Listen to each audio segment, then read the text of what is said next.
वालेकुम अस्सलाम। क्या हाल है बेटा, ठीक है आप लोग? जी मैम, अल्लाह का शुक्र। आप सुनाएं। मैं अल्हम्दुलिल्लाह ठीक हूँ।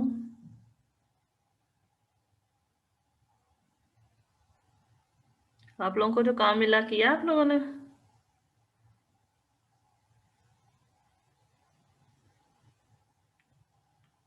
काम करते हुए कोई प्रॉब्लम या पिछले लेक्चर से कोई क्वेश्चन पूछना हो?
जी।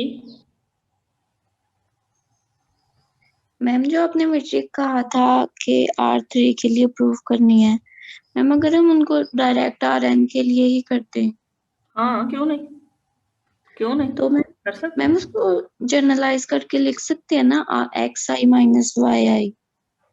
हाँ, क्यों नहीं। I from vary from 1 to n, 3 है तो आई फ्रॉम 1 to 3 हो जाएगा, n है तो आई फ्रॉम 1 to 3 हो जाएगा, 4 है तो आई फ्रॉम वेरी फ्रॉम 1 to 4 हो जाएगा। तो ठीक जनरलाइज n के लिए जस्ट भी कर सकते हैं, वो सबके लिए एप्लीकेबल होगी, क्यों नहीं कर सकते, कर सकते हैं। ठीक है मैम। अच्छा, स्टूडेंट था जिन्होंने ये पूछा, क्या नाम है इनका, उसामा अफजल। जी मैम। उसामा, आपने ये किससे की है? वो मिन्कॉस्की इनक्वालिटी से की है क्वेश्चन?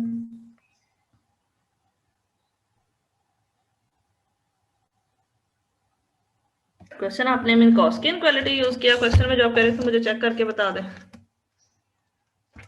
मैम सबमिशन लगाई थी उसमें, मतलब कि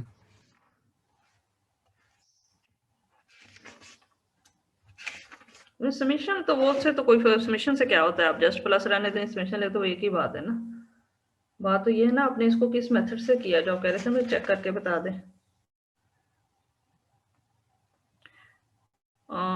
बिल्कुल, यहाँ आपने मिन्कॉस की इनक्वालिटी यूज की है। आई के जो है 1 से 2 तक है आपने लिया हुआ, और मिन्कॉस की इनक्वालिटी या तो आप यहाँ पे फिर मेंशन कर दें मिन्कॉस की इनक्वालिटी, ठीक है, RN और CN के लिए, के पॉइंट्स के लिए, कि ये होती है। ठीक है, तो ये जो आपके पास क्या है 2 है, R2 के लिए भी आप इसी मेथड से इसको कर सकते हैं। ठीक है, फिर तो उसमें कोई मुजायका नहीं है, नई चीज नहीं है। ठीक है, मैम मतलब मेंशन कर दूंगा थोड़ा सा। आपने हमने क्लास में कर लिया था ना ये कॉची श्वार्ट्ज इनक्वालिटी, मिन्कॉस की इनक्वालिटी, जी मैम कर ली। फंक्शन स्पेस, एग्जाम्पल 6 भी की थी शायद। मैं चलिए इसको ओपन करती हूँ। ऐसा करते हैं, पहले आपकी अटेंडेंस ले लूँ मैं, फिर हम क्लास शुरू कर लेते हैं।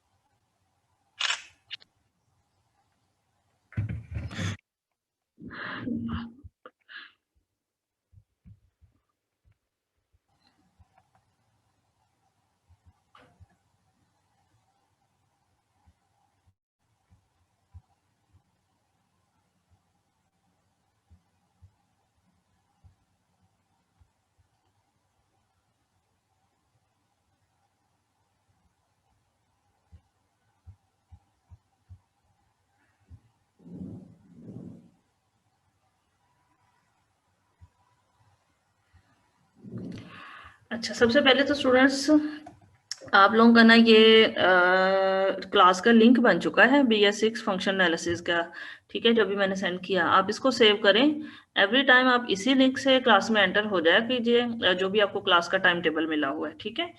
आप मेरे आने से पहले भी आ सकते हैं, ठीक है, मेरे ज्वाइन करने से पहले भी। मैंने वेटिंग रूम ख़त्म कर दिया हुआ है, तो जैसे ही आप आ जाएं और मैं एंटर होती हूँ, कोशिश मेरी यही होगी कि सारे स्टूडेंट्स मेरे आने से पहले आ चुके हों, ताकि टाइम वेस्ट कम से कम हो। और आप लोग भी कोशिश करें, एवरी टाइम तकरीबन मेरे पास क्लास में 27-29 इतने ही स्टूडेंट्स होते हैं। अब या तो GR CR को बेहतर पता है कि बाकी स्टूडेंट्स क्यों नहीं आ रहे, क्योंकि टोटल लेंथ आपकी स्ट्रेंथ जो है वो 59 की है, ठीक है। इट मीन हमारे पास तकरीबन हाफ स्टूडेंट, तकरीबन हाफ स्टूडेंट होते हैं डेली जब भी हम क्लास लेते हैं। तो उसकी रीज़न पता है किसी में से आपको, जो भी कोई CR GR है या इसके अलावा जो फ्रेंड्स हैं उनके, किस वजह से बाकी लोग क्लास नहीं ले रहे? मैम 2 सेमेस्टर से हम ऑनलाइन क्लासेस ले रहे हैं, तो तकरीबन इतनी ही स्ट्रेंथ होती है। अगर बहुत ज्यादा हो तो 30 to 35 हो जाती है। मैम अच्छा, इसकी रीजन ये है कि एक तो मतलब सब लोगों का ही, काफी लोगों का नेट इशू हो जाता है, कभी लाइट का इशू हो जाता ठीक है।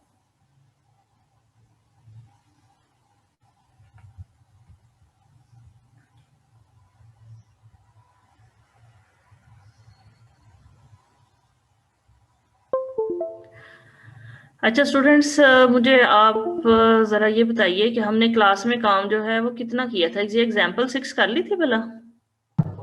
जी मैम। बल्कि इसी एग्जाम्पल के बेस पे मैंने आई थिंक आपको ये कहा था कि RN के लिए ये D1 D2 जो है ये प्रूफ कर लें, यही था। एग्जाम्पल 7 भी हो चुकी थी, एग्जाम्पल 8 भी हो चुकी थी, एग्जाम्पल 9 भी आई थिंक हो चुकी थी। ऐसा ही है कि 9 रहती है? हम हो गई थी ना। हो गई थी। 10 भी हो गई। 10 मैम करवानी थी आप। 10 क्या नहीं हुई। 10 करवानी थी? चले 10 फिर। असल में आप थोड़ा सा मॉर्निंग से वो एक आध क्लास पीछे हैं, तो वो फिर मुझे इधर से नहीं याद रहता कि आप लोगों ने कितना किया था। कोशिश करती हूँ मैं आप लोगों दोनों को ना एक जितना कर दूं, ताकि फिर वो एक ही साथ साथ ही चलते रहें। अच्छा एग्जाम्पल 10 कुछ भी नहीं है इसमें, वही चीजें हैं जो बाउंडेड सीक्वेंसेस हैं अपने लिए। Let x be the set of all bounded sequences in R, define D x cross x to R as follows, ठीक है। सीक्वेंस का तो आपको पता है क्या होता है, क्या होता है sequence? A sequence is a Function whose domain is a function, set of natural numbers. Yes. Real sequence अगर हम कहेंगे या सीक्वेंस इन आर कहेंगे तो इसका मतलब क्या होगा? या रियल सीक्वेंस या सीक्वेंस इन आर, एक ही बात है। इसका मतलब ये होता है function whose domain is set of natural number and codomain is R. तो एन से आर पर जितने भी या फंक्शंस डिफाइन कर सकते हैं, ठीक है, इनको सीक्वेंसेस बोलते हैं। अब ये है कि बाउंडेड सीक्वेंसेस कौन सी होंगी? ये बिल्कुल वही डेफिनेशन है जैसे आपने बाउंडेड फंक्शंस की डेफिनेशन पढ़ी हुई है। आपने पढ़ा हुआ है a function is said to be bounded function if there exist a real number suppose c in R such that f of x mod is less than equal to c। ऐसा ही है, यानी फंक्शनल वैल्यू जो है वो किसी खास number से कम हो, उसकी पॉजिटिव वैल्यू, यानी कि उसकी इसलिए मॉड लगा देते हैं, ठीक है, कि यानी उसकी जो है आपको यूं कह लें कि बाउंड का पता चल जाए, आपको लोअर लिमिट और अपर लिमिट का पता चल जाए कि फंक्शनल वैल्यू की लोअर लिमिट क्या हो सकती है, अपर लिमिट क्या हो सकती है, ठीक है। अगर जब आप इन चीजों का अंदाजा लगा लेते हैं तो इस तरह के फंक्शंस को बोलते हैं बाउंडेड फंक्शन। चूंकि सीक्वेंसेस भी फंक्शन ही होते हैं, इसलिए यहाँ भी वही डेफिनेशन होगी, ठीक है। आप sequence is said to be bounded sequence if क्या होगा? एक्स, आमतौर पर अगर एक्स एन सीक्वेंस है, सपोज मैं कहती हूँ एक्स एन एक सीक्वेंस है, और एक्स एन बाउंडेड सीक्वेंस कब होगी? अगर x n mod less than equal to some number के हो, वेयर के इज एनी रियल नंबर, ठीक है। तो अगर ऐसा हो जाए तो हम कहते हैं सीक्वेंस बाउंडेड है। लिहाजा जब भी आप सीक्वेंसेस डिफाइन करेंगे, देखें एक्स एक्स क्या है? Set of all bounded sequences लिया हुआ है। इट मीन सीक्वेंसेस तो कई सारी हो सकती हैं इन आर, ठीक है, लेकिन उनमें से जो बाउंडेड होंगी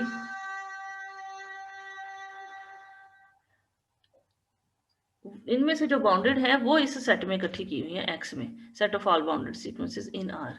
ठीक है, तो ये चीज आपको पता होनी चाहिए कि जब भी हम बाउंडेड सीक्वेंस की बात करते हैं क्या होगा फिर।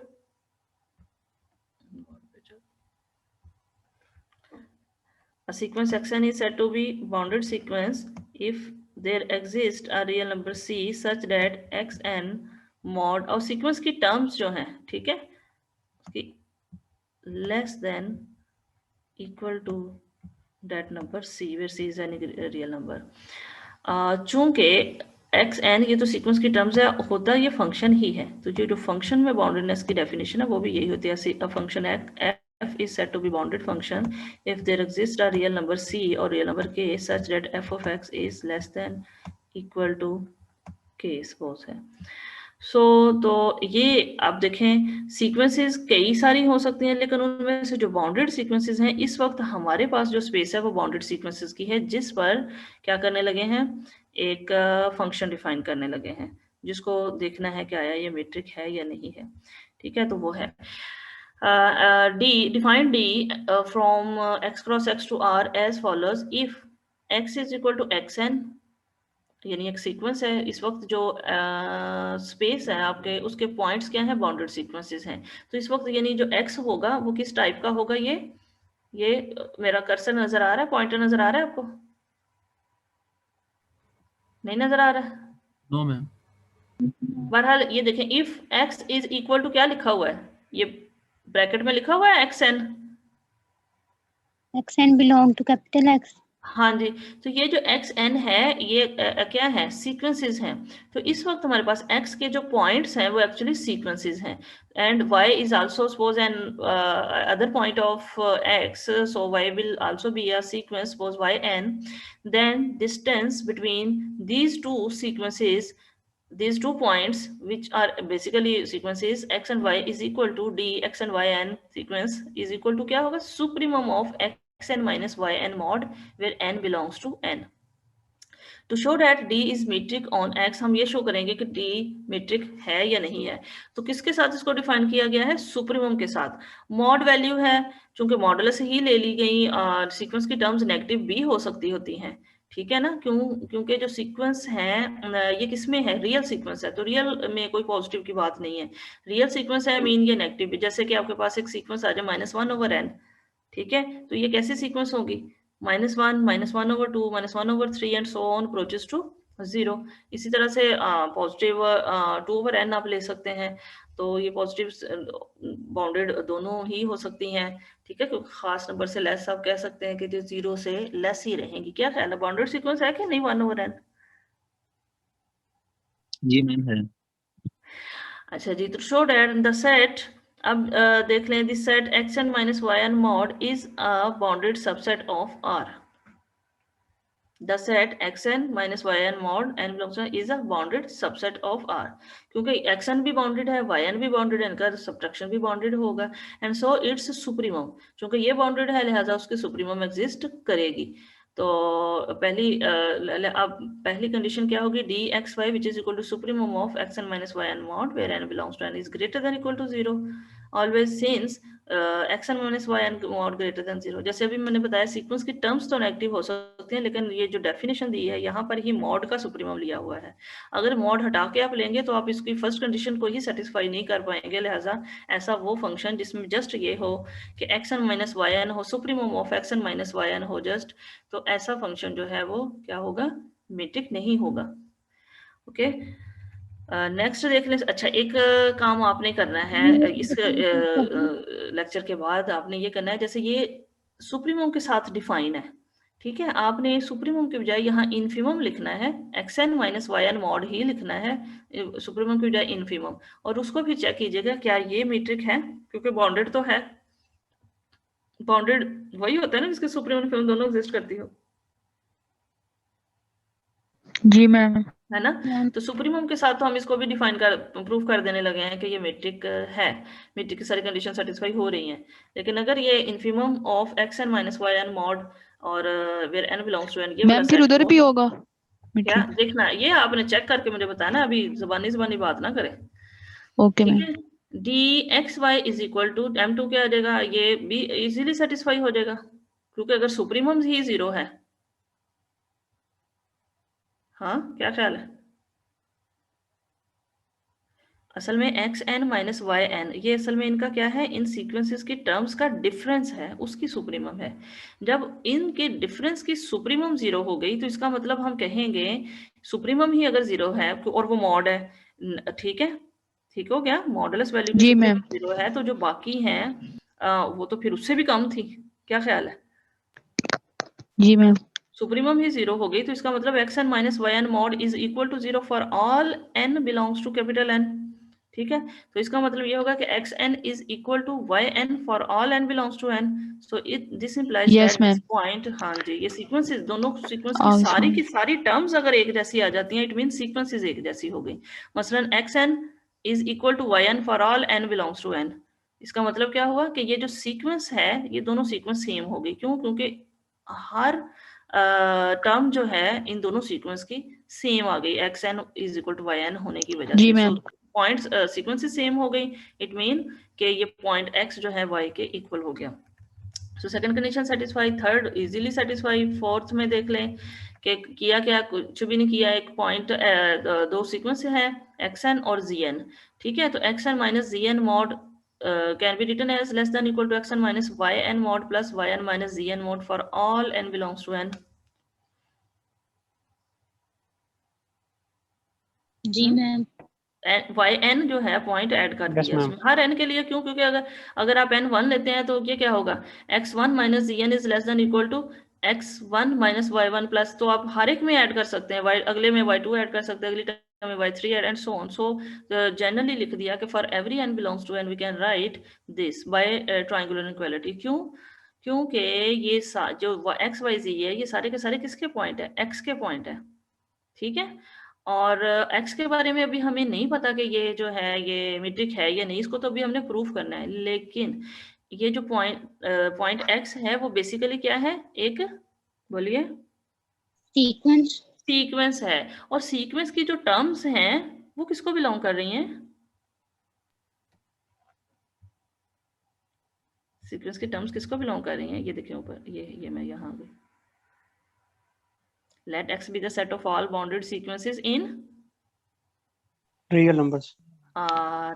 तो इसका मतलब जो सीक्वेंस की टर्म्स हैं ये सारी ये रियल सीक्वेंस है एक किस्म की, वैसे कॉम्प्लेक्स सीक्वेंस भी होती है। तो ये इस वक्त रियल सीक्वेंस ली गई है, और रियल सीक्वेंस का मतलब क्या है, सीक्वेंस की टर्म्स सारी रियल नंबर्स हैं। रियल नंबर्स को शुरू में सबसे पहले एग्जांपल में प्रूव किया था कि ये क्या है, मैट्रिक्स स्पेस है अंडर मॉड मैट्रिक, याद है? और रिवाइज भी करते हो लेक्चर को कि नहीं करते जी हो? मैम। जी मैम।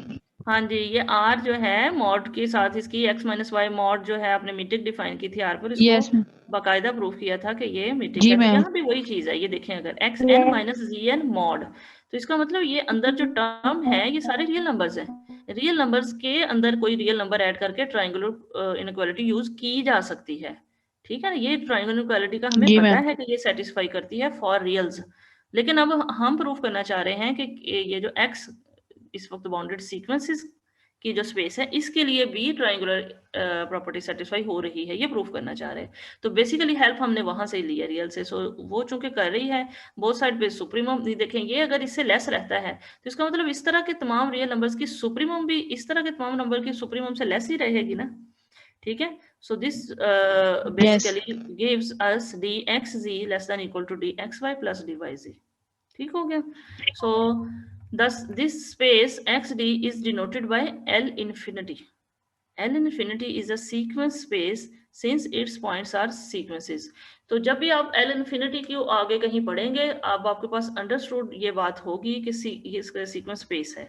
सीक्वेंस स्पेस में space of all bounded sequences, यहाँ से हरगिज इससे जो है वो ना हो गलती ना खाएं कि सीक्वेंस स्पेस का मतलब होगा कि स्पेस ऑफ ऑल सीक्वेंसेस, ऐसा नहीं है।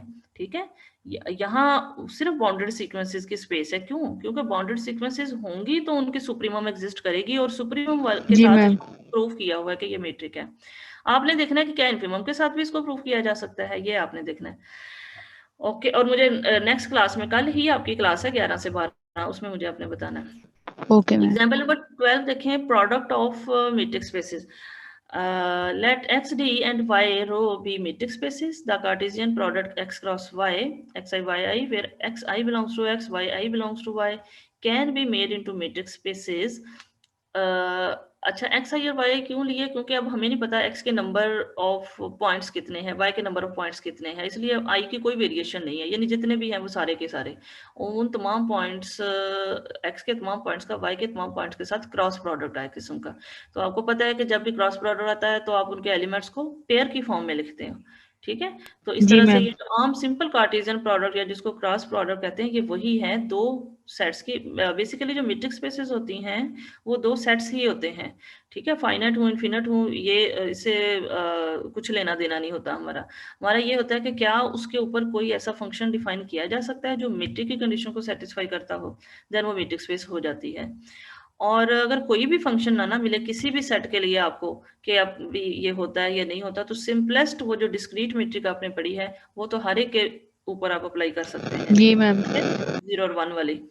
तो अच्छा ठीक है, अब दो सेट्स हैं एक्स और वाई, इनकी कार्टेशियन प्रोडक्ट भी एक सेट होगा। ये और बात है कि इसके पॉइंट्स पेयर के फॉर्म के होंगे, लेकिन है ये एक सेट। अब हम देखने लगे हैं कि इस सेट पर क्या कोई मैट्रिक, क्या कोई फंक्शन डिफाइन किया जा सकता है जो मैट्रिक हो। ठीक हो गया? जी ma'am. So the Cartesian product x cross y can be made into metric space. कैसे? For x अगर आपके पास है x1 y1, y है x2 y2 belonging to x cross y. Now define d capital कर दिया प्रोडक्ट की वजह से, कैपिटल d x y क्या किस तरह से डिफाइन किया? d x1 x2 whole square plus rho y1 y2 whole square root, where x1 x2 belongs to x and y1 y2 belongs to y। चूंकि x1 x2 x को belong कर रहे हैं और x पर मीट्रिक t है, ठीक है, y1 y2 y को बिलोंग कर रहे हैं, y के लिए मीट्रिक क्या है? रो है, ठीक है। ये दोनों खुद बजाते खुद मीट्रिक हैं, लेकिन इन दोनों की हेल्प से ये जो नया फंक्शन डिफाइन किया है कैपिटल D, इसको देखते हैं कि ये मीट्रिक है या नहीं। तो आप देखिए इसका सोल्यूशन, m1 इज ऑब्वियस, क्यों? क्योंकि स्क्वायर क्वांटिटीज का स्क्वायर ग्रेटर रूट और है। इक्वल टू 0 है। हाँ जी, क्यों? इसलिए ग्रेटर देन 0 है क्योंकि ये दो मैट्रिक्स का सम है, ठीक है। तो d जी मैम।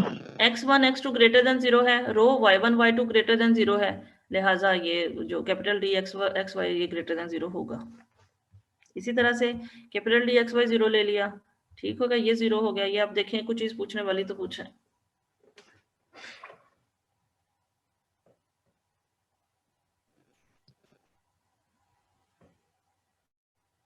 हो जाएगा मैम ये। बाकियों का, बाकी भी ये कह रहे हैं हो जाएगा, कुछ काम तो है नहीं इसमें, हो ही जाना चाहिए। M4 let z is equal to x3 y3, एक पॉइंट ले लिया तीसरा x क्रॉस y में से, ठीक है। we have, चूंकि आपके पास x1 x3 किसके point, x1 x2 x3 x के पॉइंट है, y1 y2 y3 y के पॉइंट्स हैं। x के लिए मीट्रिक d है, y के लिए मीट्रिक रो है, लिहाजा x के तमाम पॉइंट्स के लिए ट्रायंगुलर प्रॉपर्टी सेटिस्फाई करेगी, y के भी तमाम पॉइंट्स के लिए ट्रायंगुलर प्रॉपर्टी सेटिस्फाई करेगी under the metric d and rho respectively. ठीक हो गया? जी मैम। डी एक्स के लिए मीट्रिक है, इस पे करेगी, रो वाई के लिए मीट्रिक है, लिहाजा वाई के पॉइंट के लिए ट्रायंगुलर प्रॉपर्टी सेटिस्फाई हो रही है। अब हम देखते हैं कैपिटल डी के लिए। Capital D x g can be written by definition, तो ये यही होगा D x1 x3 whole square plus rho y1 y3 whole square root आ जाएगा, ठीक है। This is less than equal to, किया क्या है, डी, चूंकि ऊपर अभी हमने बात की डी पर और रो दोनों पर ट्रायंगुलर प्रॉपर्टी सेटिस्फाई हो रही है। डी के पॉइंट x1 और x3 में x2 ऐड कर दिया तो ट्रायंगुलर इनइक्वालिटी अप्लाई कर दी। रो ऑफ y1 y3 इसमें पॉइंट y2 ऐड कर दिया और रो पर जो के लिए जो ट्रायंगुलर इनइक्वालिटी थी वो अप्लाई कर दी है। देखिए, ठीक है, ये किया तो फिर क्या आ जाएगा, इक्वल नहीं आएगा, लेस देन इक्वल टू आएगा। ओके हो गया, and this is less than equal to this, इनके स्क्वायर रूट भी सेपरेट हो जाएंगे by Minkowski inequality when n is equal to 2। इस वक्त आपके पास मिनकोस्की इनइक्वालिटी अगर आप देखें ना, मिनकोस्की इनइक्वालिटी क्या है, first term square plus second term square whole square root is less than equal to first term square whole square root plus second term square whole square root, ऐसा है। ठीक है, तो अगर आप जी यहाँ मैम। पर भी देखें ये वही चीज है, इनको मिनकोस्की इनइक्वालिटी अप्लाई करने से आप इस रिजल्ट पे आए। अब जब इनको सेपरेट कर दिया तो ये बाय डेफिनेशन जो ऊपर डिफाइन किया था वो कैपिटल डी एक्स वाई बन गया और ये डी वाई जी, लिहाजा कैपिटल डी जो है वो मीट्रिक हो गई एक्स क्रॉस वाई पर। ये इतना वो खास यूज होती नहीं है हमारे, जितना भी आगे हमने पढ़ना है, लेकिन चूंकि था एक सेट था तो इसलिए आपको पता होना चाहिए कि इस तरह की कार्टेशियन प्रोडक्ट पर भी इस तरह की मीट्रिक डिफाइन की जा सकती है। क्योंकि आपने टोपोलॉजीज में तो शायद जरूर पढ़ा होगा कि टोपोलॉजीज का जब क्रॉस प्रोडक्ट करते हैं तो वो भी टोपोलॉजी होती है। तो वो बेसिकली वो हर मीट्रिक स्पेस जो कि टोपोलॉजिकल स्पेस होती है, लिहाजा ये वाली जो मीट्रिक है ये भी कोई टोपोलॉजी को रिड्यूस कर देती है। ओके, एग्जाम्पल 12 में देखें, let B of A denote the set of all bounded real valued functions. वहां आपने क्या पढ़ा, बाउंडेड रियल सीक्वेंसेस। अब ये आगे बाउंडेड रियल वैल्यूड फंक्शन, ये सेम वही बात है, क्योंकि आपने पढ़ लिया सीक्वेंसेस के लिए तो फंक्शंस जो होते हैं उनके लिए भी वही, ये देखें D x Y supremum of X of T minus Y of T. सिर्फ फर्क क्या आएगा, यहाँ पर आप फंक्शनल वैल्यू लिखेंगे X of T minus Y of T, वहां सीक्वेंसेस लिख रहे हैं। तो सीक्वेंस भी बेसिकली होता तो फंक्शन ही है, तो इसको भी इजीली आप उसी पैटर्न पे प्रूफ कर सकते हैं। वजह मैं आपको एक छोटी सी बात सिर्फ इतनी बता देती हूँ, क्योंकि लिखा हुआ है all bounded real valued functions. ये आप देख लें, रियल वैल्यूड फंक्शन है मतलब कोड मेन उनकी क्या है, रियल नंबर्स है, ये set subset of real number है या सेट ऑफ रियल नंबर है, रियल्स हैं ये सारे। तो रियल्स पर चूंकि ये देखें एक्स ऑफ टी, अब देखें ना M4 के लिए यहाँ X of T minus Z of T mod triangular property के लिए, तो x ऑफ t क्या होगा, एक रियल नंबर होगा, z ऑफ t एक रियल नंबर होगा। अगर x और z दो बाउंडेड रियल वैलिड फंक्शन है तो जाहिर सी बात है x of t minus z of t क्या होगा, दोनों रियल नंबर्स होंगे। ओके, तो रियल नंबर्स पे वही के यस मैम। प्रॉपर्टी सेटिस्फाई होती है, लिहाजा इस पर आप कर सकते हैं। एग्जाम्पल 13 में आ जाए, if x D is a metric space then d x g minus d y is less than equal to d x y for all x Y g. तो ये जो एक कह लें कि होता तो रियल नंबर ही है ना। देखें आप जब भी दो पॉइंट्स के दरमियान डिस्टेंस लेते हैं, रियल नंबर्स ही हैं ये सारे के सारे, लेफ्ट पे भी और राइट पे भी नजर आ रहे हैं, लेकिन इस तरह से इनकी मॉड जो है ना, ये वाली जो रियल नंबर्स में ये वाली प्रॉपर्टी जो है ना यहाँ पे सेटिस्फाई होती है। If x D is a matrix space then for all x Y Z belongs to X this inequality hold. इसको प्रूव करने के लिए आप M4 का सहारा ले सकते हैं, क्योंकि एक्स डी कहा गया है मैट्रिक्स स्पेस है, लिहाजा ट्रायंगुलर इनइक्वालिटी हमें पता चल गया कि सेटिस्फाई हो रही है इन सब पॉइंट्स के लिए। So we can write d x g is less than equal to d x y plus d y g, therefore d x g minus d y g is less than equal to d x Y.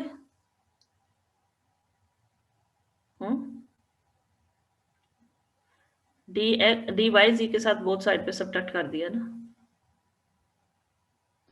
Ji ma'am. हो गया। Again d y g is less than equal to d y x plus d x g. Yes ma'am. हो गया। This can be written as this, क्योंकि d y x d x y के इक्वल होता है ना।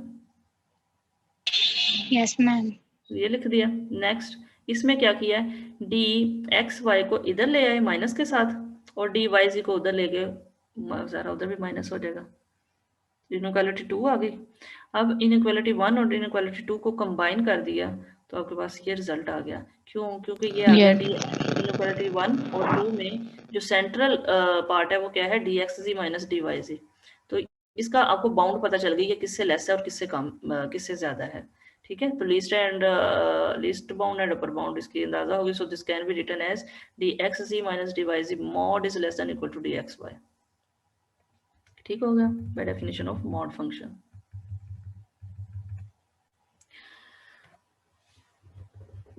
ओके स्टूडेंट, नेक्स्ट डेफिनेशन है, let x d be a matrix space, let A B a non empty subset of x and small x be any point of x.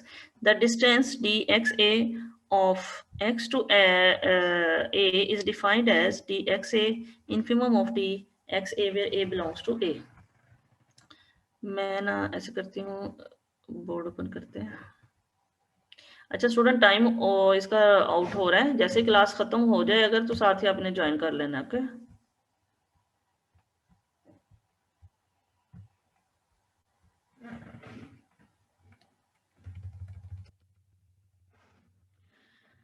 अच्छा, तो हम क्या कर रहे थे? अच्छा, मैं आपको ये बताने लगी थी कि ये क्लास, अगर आपके पास ये सपोज एक मीट्रिक स्पेस है, ऐसी रफली हमने ये बस इस तरह से एक जो आइडिया, ये जरूरी नहीं है मीट्रिक स्पेस हमेशा एक रेक्टेंगल की फॉर्म की ही हो। ये एक मीट्रिक है और x एक मीट्रिक स्पेस है, लिहाजा आप जानते हैं कि मीट्रिक स्पेस को आमतौर पर इस तरह ऑर्डर पेयर में, ये मीट्रिक स्पेस, ये इसका कोई सेट A है, so this is the set A,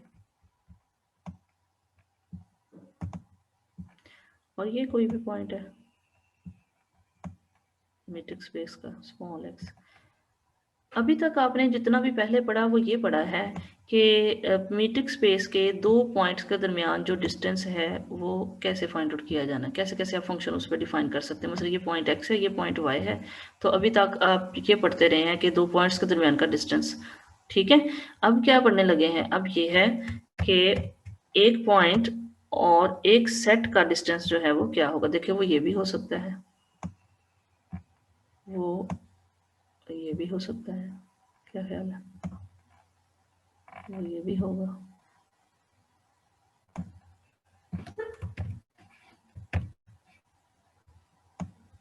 ये हो सकता है। ये सारे पॉइंट्स इसमें ये सब किसके पॉइंट्स हैं, ए के पॉइंट्स हैं। तो ए के डिफरेंट पॉइंट का एक्स से डिस्टेंस लेते जाएं तो हम किस डिस्टेंस को कह सकते हैं कि ये एक्चुअली डिस्टेंस है किसका, एक्स का और ए का। बोलिए, जो कम से कम होगा उसी को कहेंगे ना, बोलेंगे शॉर्टेस्ट डिस्टेंस। तो एक्स और पॉइंट एक्स और सेट ए के दरमियान जो शॉर्टेस्ट डिस्टेंस है उसको बोलेंगे कि ये इन दोनों के दरमियान डिस्टेंस है। वो कौन सी लाइन है, ये जो अभी मैंने ड्रा की है, ये दोबारा जी मैम। ये, और ये क्या होगा, ये एक्चुअली डिस्टेंस होगा उन तमाम डिस्टेंसेस का इनफिमम होगा। यानी आपने पहले भी एक डिस्टेंस फाइंड किया, दूसरा भी किया, तीसरा किया, चौथा, ए के जितने भी पॉइंट्स हैं उन तमाम का एक्स के साथ डिस्टेंस लेते जाएं। इन तमाम में से जो मिनिमम डिस्टेंस है उसको बोलेंगे distance between x and A. Okay हो गया? जी मैम। अच्छा अब बताएं, ये पीडीएफ नजर आ रहा है? हाँ नो मैम। No ma'am. क्या होती है जब मैं इसको डायरेक्ट करती हूँ तो आप नहीं इसको करते, न्यू शेयर करके देख लिया।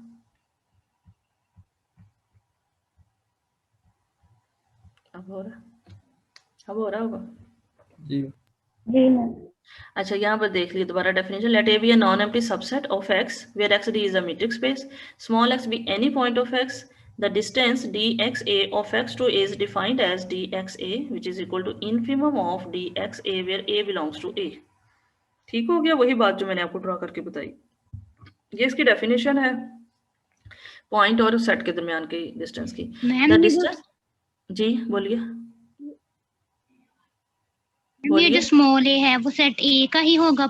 बिल्कुल बिल्कुल ए का ही, मतलब ये जो स्मॉल ए है, जी बिल्कुल ए का पॉइंट है। ये जैसे मैंने अभी आपको बताया था ना कि ए के डिफरेंट पॉइंट्स हैं,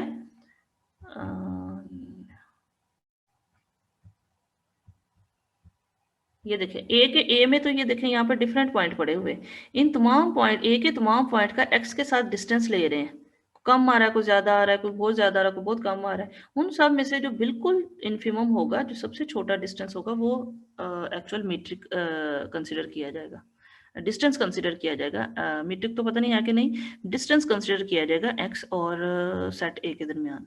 तो ए जो है वो डेफिनेटली कैपिटल ए का एलिमेंट है, एक्स तो फिक्स है, ए के एलिमेंट हो सकते हैं ना, फाइनाइट भी हो सकते हैं, इनफिनिट भी हो सकते हैं। आ रही बात समझ? जी मैम। ठीक,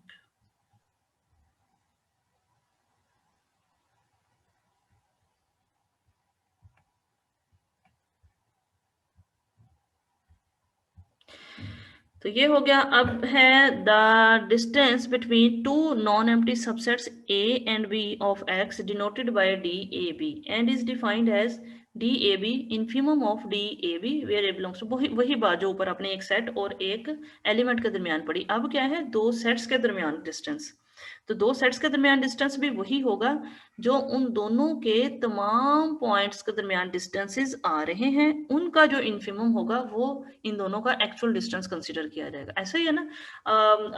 आप ये तो नहीं कहते कि जो जीसी यूनिवर्सिटी का, अगर आप ये गूगल मैप ही आपको दिखाए कि जीसी यूनिवर्सिटी का आपके घर से कितना डिस्टेंस है, तो वो क्या करेगा, इसके गेट से डिस्टेंस लेगा, या इसका, या उसकी वो वाली साइड जो उसका आपके घर से जो मिनिमम डिस्टेंस होगा ना, मिनिमम, वो बताएगा, या उस आपकी गाड़ी अगर चलती है तो उसके गेट तक पहुंचने का जो भी इन्होंने अपलोड किया हुआ है ना उसका, तो वहां तक का डिस्टेंस बताएगा, आपके डिपार्टमेंट तक का नहीं बताएगा। ठीक है ना, तो वो वही एक्चुअल डिस्टेंस होगा।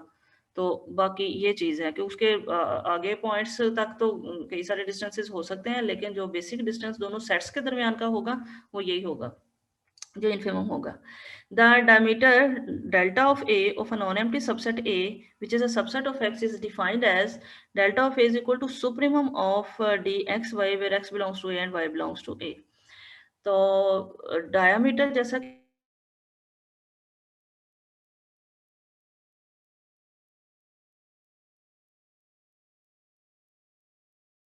डिस्टेंस है ना, वो मीटर से कम ही होता है। ठीक है ना, क्योंकि ये 2r होता है और ये मैक्सिमम डिस्टेंस होता है। आवाज आ रही है मेरी? मैम नहीं आ रही थी आपकी आवाज, अब आने लगी। अच्छा जी, अस्सलाम वालेकुम स्टूडेंट्स। तो यहाँ पर हम ये बात कर रहे थे कि डायमीटर जो है, जैसे मैं सर्कल का डायमीटर बता रही थी, कि ये जो मैक्सिमम डिस्टेंस होता है असल में ये तमाम डिस्टेंसेस का, ठीक है, उसके पॉइंट्स, सर्कल के पॉइंट्स या डिस्क के आपस के तमाम पॉइंट्स का जो मैक्सिमम डिस्टेंस है उसी को आप डायमीटर बोलते हैं। तो मीट्रिक में भी यही चीज है। The diameter delta of A of a non empty subset A which is a subset of X where X is metric space is defined as delta of A which is equal to supremum of all the distances dxy where x belongs to a and y belongs to a, यानी xy belongs to a। तो ठीक है, तो ये supremum जो होगा तमाम distances का, x a के तमाम पॉइंट्स का, उसी को डायमीटर बोलते हैं। Bye convention diameter of empty set क्या है, 0 होगा, क्योंकि इसमें कोई पॉइंट नहीं होता। चूंकि पॉइंट होता ही कोई नहीं है, लेकिन आप कह सकते हैं कि इसका फिर क्या होगा, 0 भी नहीं होगा शायद, लेकिन एक बाय कन्वेंशन ही आप कह लें कि जैसे आप कह देते हैं ना कि एम्प्टी सेट है तो उसका जो क्या होता है, 0 है। अगर 0 वेक्टर स्पेस है तो उसकी डायमेंशन अंडरस्टूड है कि 1 नहीं होगी, हालांकि उसके नंबर बेसिस में एलिमेंट्स जो हैं वो तो आप डिफाइन ही नहीं कर सकते। A set A is said to be bounded if delta of A is less than infinity। तो कोई भी सेट बाउंडेड कब कहलाएगा, उसका डायमीटर क्या होगा, लेस देन इन्फिनिटी, में एक फाइनाइट नंबर होगा। जाहिर सी बात है, अगर डायमीटर फाइनाइट होगा, फाइनाइट नंबर होगा, तो आप उस सेट को बोलेंगे bounded set. And D is a metric, metric is a function, this function metric function is called bounded metric on x if delta of X is less then infinity. ठीक है, तो कोई भी सेट बाउंडेड कब कहलाएगा, किसी metric space का set bounded कब कहलाएगा, अगर उसका डायमीटर फाइनाइट नंबर हो। डी बाउंडेड मीट्रिक कब कहलाएगी, अगर डेल्टा ऑफ एक्स जो है वो एक फाइनाइट नंबर हो। अब एक्स एक मीट्रिक स्पेस है, मीट्रिक स्पेस आपको पता है फाइनाइट इनफिनिट हर तरह की हो सकती हैं। अब अगर तो उसका डायमीटर यानी उसके जाहिर सी बात है पॉइंट्स के दरमियान डिस्टेंसेस की जो सुप्रीमम है अगर वो फाइनाइट रहे तो आप कहेंगे कि वो बाउंडेड सीक्वेंस है, अदरवाइज नहीं है।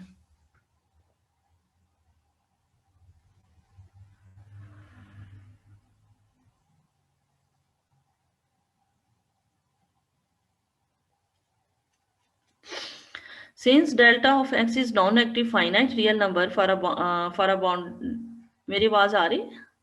ओहो जी मैम। अभी आई है पहले से। अच्छा ठीक है। Since delta of x is a non-negative finite real number for a bounded metric D, it follows that D is bounded। ठीक है, तो चूंकि हमने कहा डेल्टा ऑफ एक्स, एक्स एक सेट है, उसका जो डेल्टा होगा वो क्या होगा, सुप्रीमम होगा तमाम डिस्टेंसेस का। डिस्टेंस हमेशा पॉजिटिव होता है। ठीक है, तो मतलब पॉजिटिव, ये कभी नेगेटिव तो हो नहीं सकता कि आप कहें कि इसकी मॉडुलस वैल्यू किसी खास नंबर से लेस रहे। ठीक हो गया, so that's why you can say that delta of X is चूंकि पॉजिटिव और नॉन नेगेटिव रियल नंबर होता है for bounded metric D, it follows that we can say that D is bounded if for some k greater than 0 d xy is less than equal to k for all xy belonging to x. ठीक है। सो otherwise क्या होता है, आप function में अगर लिखना हो, आपको ना पता हो फंक्शन कैसा है, आप लिखेंगे f of x mod less than equal to के for all x y belongs to x where के greater than 0 is any real number. लेकिन चूंकि मीट्रिक ऑलरेडी अंदाजा है कि ये पॉजिटिव ही होता है, नेगेटिविटी के इसके चांसेस नहीं है, लिहाजा मॉड ना भी लगाएं तो एक ही बात है कि D x Y less than equal to K हो। तो अगर ये ऐसा है, नेगेटिव तो इसने होना नहीं है, इसके पॉजिटिव नंबर ही किसी खास पॉजिटिव रियल नंबर से लेस आते हैं, तो हम इस तरह की मीट्रिक को डी बाउंडेड मीट्रिक बोलते हैं। इसका कोई इतना आपकी स्टडी के साथ ताल्लुक बहुत ज़्यादा नहीं है, आप इसकी ज़रूरत नहीं है बहुत ज़्यादा, बहरहाल डेफिनेशन आपको पता होनी चाहिए। ये इसलिए यहाँ डिफाइन किया गया क्योंकि जो मीट्रिक स्पेस एक सेट ही होता है और उस सेट के जो सब सेट्स हैं वो भी सेट्स ही होते हैं। उन सेट्स के दरमियान जो बाउंडेडनेस आपको पता है, बाउंडेड सेट्स आपने पढ़े, कौन से सेट को बाउंडेड बोलते हैं, जो बाउंडेड अबव भी हो बाउंडेड बिलो भी हो, ठीक है, ऐसे बोलते हैं ना। तो इसका मतलब क्या है, उसके सुप्रीमम और इन्फीमम एग्जिस्ट करती हो, ठीक हो गया। तो अब जाहिर सी बात है, जो मीट्रिक के अंदर किसी सेट को के जो डायमीटर है डिफाइन किया गया supreme of D x Y से, डायमीटर ही अगर लेस देन इन्फिनिटी रहता है तो इसका मतलब यह है कि ये बाउंडेड सेट है, ठीक हो गया ना। बिलो तो इसने होना नहीं है, रहना ही इसकी वो पॉजिटिव नंबर ही होते हैं इसके। और डी चूंकि फंक्शन है, आपको पता है डी मीट्रिक होता है और मीट्रिक जो है फंक्शन है, फंक्शन के दरमियान फंक्शन पर भी अपने बाउंडेड फंक्शंस पड़े हैं, तो इसलिए इस बाउंडेड मीट्रिक को भी डिफाइन कर दिया गया इसके डिस्टेंस की हेल्प से, that is if delta G of ma'am. X less than infinity, मतलब इसका जो डायमीटर है वो फाइनाइट हो, यानी पूरी मीट्रिक स्पेस का अगर डायमीटर फाइनाइट है तो आप बाउंडेड मीट्रिक कहेंगे, अगर मीट्रिक स्पेस का डायमीटर फाइनाइट नहीं है तो ऐसी मीट्रिक को अनबाउंडेड मीट्रिक बोलेंगे। और उसके लिए नोटेशन जस्ट इतनी ही काफी है, D x Y less than equal to के for some K greater than 0। अब एग्जाम्पल में हम देखते हैं कि अभी आपने दो सेट्स के दरमियान जो डिस्टेंस पड़ा है, ये D A B is equal to infimum, ये सेकंड नंबर पर क्या ये मीट्रिक है या नहीं है, डिस्टेंस फंक्शन तो है, क्या ये मीट्रिक की कंडीशन को सेटिस्फाई करता है। तो इसके लिए एग्जाम्पल जी बोलिए मैम, एग्जाम्पल्स कल कर लेंगे। मैम जी मैम फिर अच्छा चलें ठीक है। अभी टाइम कितना है, मैम 10 मिनट रहते हैं, ये हो जाएगी जल्दी और 5 मिनट में हो जाएगी एग्जाम्पल, छोटी सी है। हमने लेक्चर काफी लेना हो है। गया। मैम कितना हो गया है?